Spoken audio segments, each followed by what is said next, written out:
الحمدللہ والصلاۃ والسلام علی رسول اللہ وعلی آلہ وصحبہ اجمعین۔ السلام علیکم ورحمۃ اللہ وبرکاتہ۔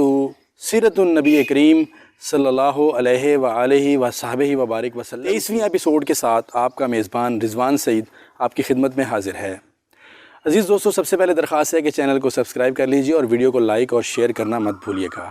سیرت النبی کریم صلی اللہ علیہ وآلہ وسلم سے محبت رکھنے والے دوستو، جناب حضرت ابو طالب کی وفات کے 3 دن بعد اور ایک اور روایت کے مطابق 35 دن بعد رفیقہ حیات حضرت خدیجہ رضی اللہ تعالی عنہا نے بھی وفات پائی۔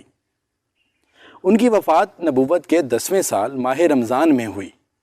اس وقت وہ 65 برس کی تھیں اور رسول اللہ صلی اللہ علیہ وآلہ وسلم اپنی عمر کی 50ویں منزل میں تھے۔ یوں آپ صلی اللہ علیہ وآلہ وسلم کے دونوں مددگار و غمگسار اٹھ گئے۔ یہ حضور صلی اللہ علیہ وآلہ وسلم کے لیے بڑا سخت صدمہ تھا۔ حضرت خدیجہ رضی اللہ تعالی عنہا رسول اللہ صلی اللہ علیہ وآلہ وسلم کے لیے اللہ تعالیٰ کی بڑی گراں قدر نعمت تھیں۔ وہ 1/4 صدی آپ صلی اللہ علیہ وآلہ وسلم کی رفاقت میں رہیں اور اس دوران رنج و قلق کا وقت آتا تو آپ صلی اللہ علیہ وآلہ وسلم کے لیے تڑپ اٹھتیں۔ سنگین اور مشکل ترین حالات میں آپ صلی اللہ علیہ وآلہ وسلم کو قوت پہنچاتی، تبلیغ رسالت میں آپ صلی اللہ علیہ وآلہ وسلم کی مدد کرتیں اور اس تلخ ترین جہاد کی سختیوں میں آپ صلی اللہ علیہ وآلہ وسلم کی شریک کار رہتیں اور اپنی جان و مال سے آپ صلی اللہ علیہ وآلہ وسلم کی خیر خواہی و غم گساری کرتیں۔ حضرت خدیجہ رضی اللہ تعالی عنہا کی یاد کبھی حضور صلی اللہ علیہ وآلہ وسلم کے دل سے محو نہ ہوئی، اکثر یاد فرمایا کرتے۔ رسول اللہ صلی اللہ علیہ وآلہ وسلم کا ارشاد ہے کہ جس وقت لوگوں نے میرے ساتھ کفر کیا وہ مجھ پر ایمان لائیں، جس وقت لوگوں نے مجھے جھٹلایا انہوں نے میری تصدیق کی، جس وقت لوگوں نے مجھے محروم کیا انہوں نے مجھے اپنے مال میں شریک کیا اور اللہ نے مجھے ان سے اولاد دی اور دوسری بیویوں سے اولاد نہ تھی۔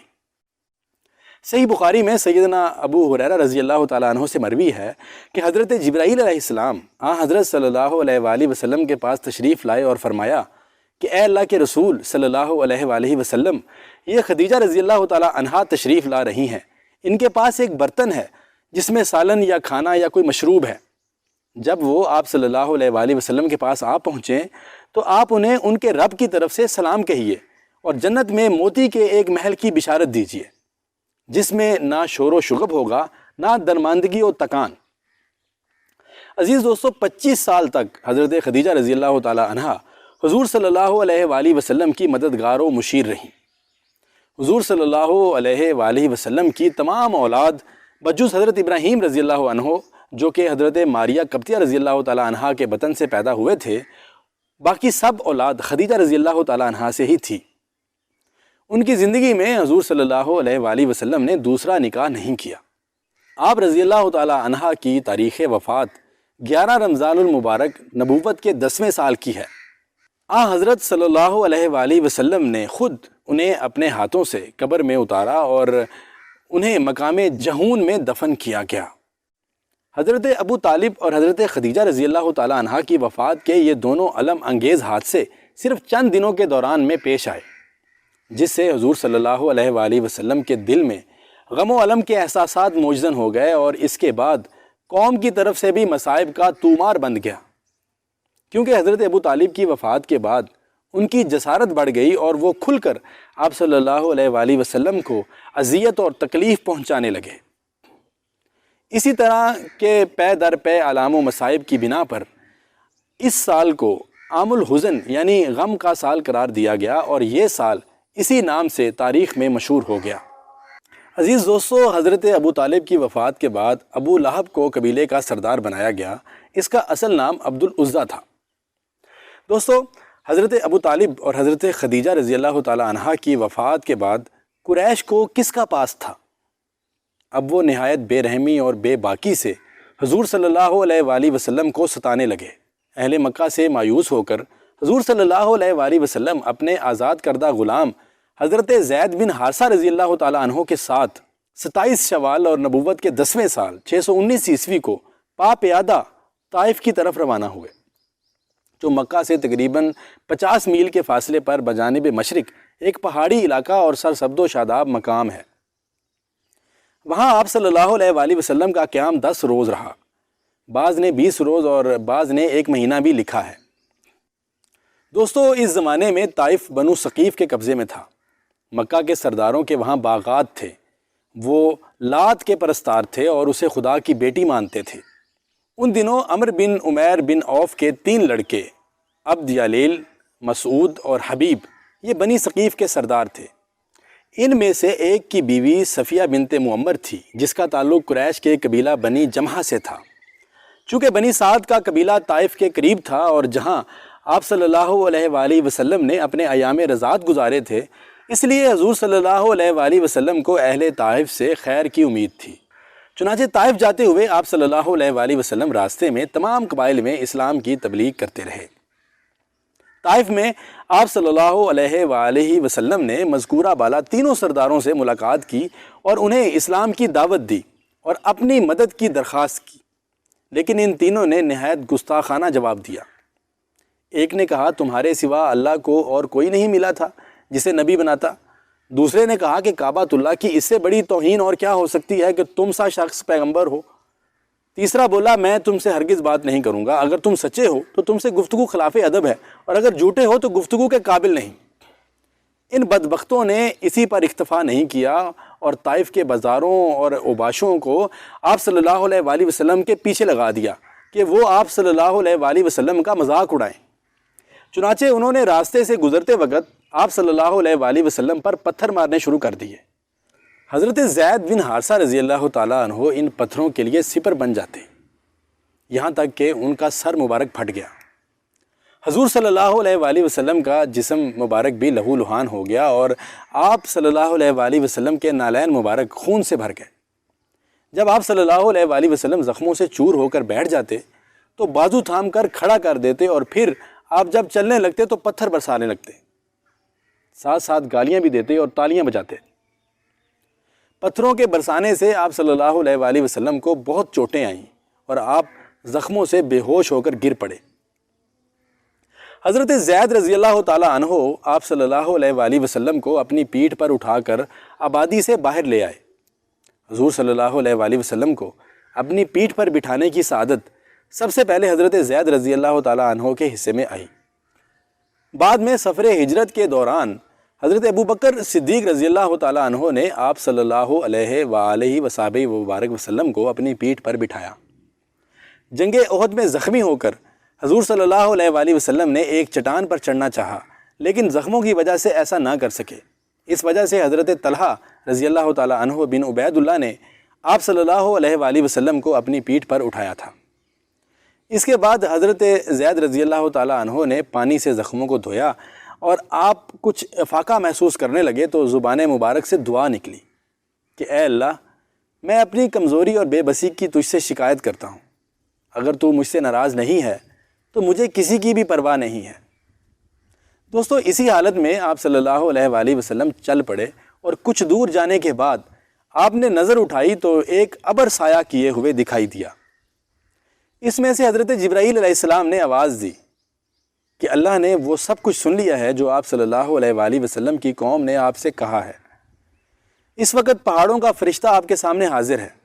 آپ صلی اللہ علیہ وآلہ وسلم فرمائیں تو انہیں دونوں پہاڑوں کے درمیان کچل کر رکھ دوں، لیکن آپ صلی اللہ علیہ وآلہ وسلم نے فرمایا کہ نہیں، مجھے امید ہے کہ اللہ تعالیٰ ان کی پشت سے ایسے لوگ پیدا کرے گا جو اس کی عبادت کریں گے اور کسی کو اس کا شریک نہیں ٹھہرائیں گے۔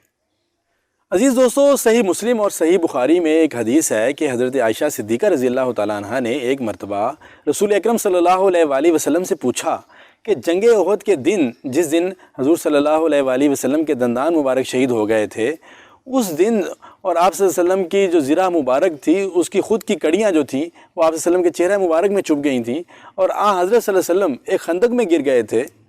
پوچھا کہ کبھی اس سے زیادہ تکلیف آپ کو پہنچی؟ تو آپ صلی اللہ علیہ وسلم نے فرمایا کہ ہاں، اس دن جس دن میں نے عبد یلیل پر اسلام پیش کر کے اس کو دعوت دی تھی اور اس نے رد کر دی تھی۔ جب وہاں سے پلٹے تو کرنے ثعارب تک، یہ مکہ اور طائف کے درمیان ایک پہاڑ کا نام ہے، فرمایا کہ بے ہوشی کے عالم میں آیا۔ احد کے دن سے زیادہ تکلیف مجھ کو اس روز پہنچی تھی۔ آخر میں آپ صلی اللہ علیہ وآلہ وسلم شہر سے دور ایک باغ میں انگور کی بیل کے نیچے جا کر ٹھہرے جو رئیس مکہ ربیہ کے بیٹوں عتبہ اور شیبہ کا تھا، جو باوجود کفر کے شریف و طبع اور نیک نفس انسان تھے۔ اس باغ میں بیٹھ کر آپ صلی اللہ علیہ وآلہ وسلم نے دعا فرمائی جو دعائے مستضعفین کے نام سے مشہور ہے۔ اس دعا کے ایک ایک فقرے سے اندازہ ہوتا ہے کہ طائف کے لوگوں نے آپ سے جو بدسلوکی کی اور کوئی بھی ایمان نہ لایا، اس کی وجہ سے آپ صلی اللہ علیہ وآلہ وسلم کس قدر مغموم اور رنجیدہ تھے۔ آپ صلی اللہ علیہ وآلہ وسلم نے فرمایا، پروردگار، میں تجھ ہی سے اپنی کمزوری و بے بسی اور لوگوں کے نزدیک اپنی بے قدری کا شکوہ کرتا ہوں۔ یا ارحم الراحمین، تو کمزوروں کا رب ہے اور تو ہی میرا رب ہے۔ تو مجھے کس کے حوالے کر رہا ہے؟ کیا کسی بیگانے کے جو میرے ساتھ تندی سے پیش آئے، یا کسی دشمن کے جس کو تو نے میرے معاملے کا مالک بنا دیا ہے؟ اگر مجھ پر تیرا غضب نہیں ہے تو مجھے کوئی پرواہ نہیں، لیکن تیری عافیت میرے لیے زیادہ کشادہ ہے۔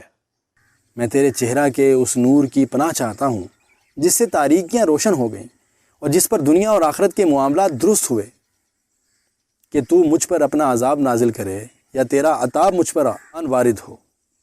تیری رضا مطلوب ہے، یہاں تک کہ تو خوش ہو جائے، اور تیرے بغیر کوئی زور اور طاقت نہیں۔ جب عتبہ نے آپ صلی اللہ علیہ وآلہ وسلم کو اس حالت میں دیکھا تو اپنے غلام کے ذریعے، جس کا نام اداس تھا، ایک انگور کا خوشہ آپ کے پاس بھجوایا۔ آپ صلی اللہ علیہ وآلہ وسلم نے بسم اللہ الرحمن الرحیم کہہ کر اپنے منہ میں رکھا۔ اداس رضی اللہ تعالیٰ عنہ حیرت سے آپ کی صورت دیکھنے لگے اور خیال کیا کہ یہ تو ایسی بات ہے جو کافرانہ شعار سے جدا ہے۔ حضرت صلی اللہ علیہ وآلہ وسلم نے پوچھا، تم کہاں کے ہو اور تمہارا دین کیا ہے؟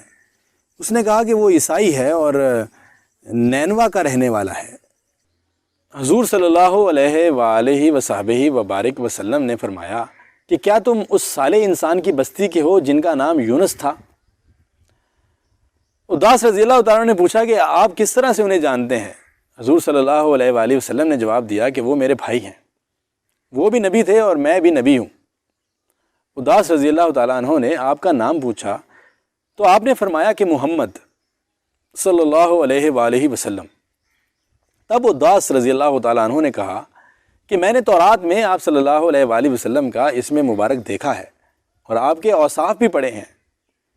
پھر اس نے کہا کہ اللہ تعالیٰ آپ صلی اللہ علیہ وآلہ وسلم کو اہل مکہ میں مبعوث فرمائے گا اور اہل مکہ آپ کی اطاعت سے انکار کریں گے، لیکن آخر میں فتح آپ ہی کی ہوگی اور یہ دین تمام دنیا میں پھیل جائے گا۔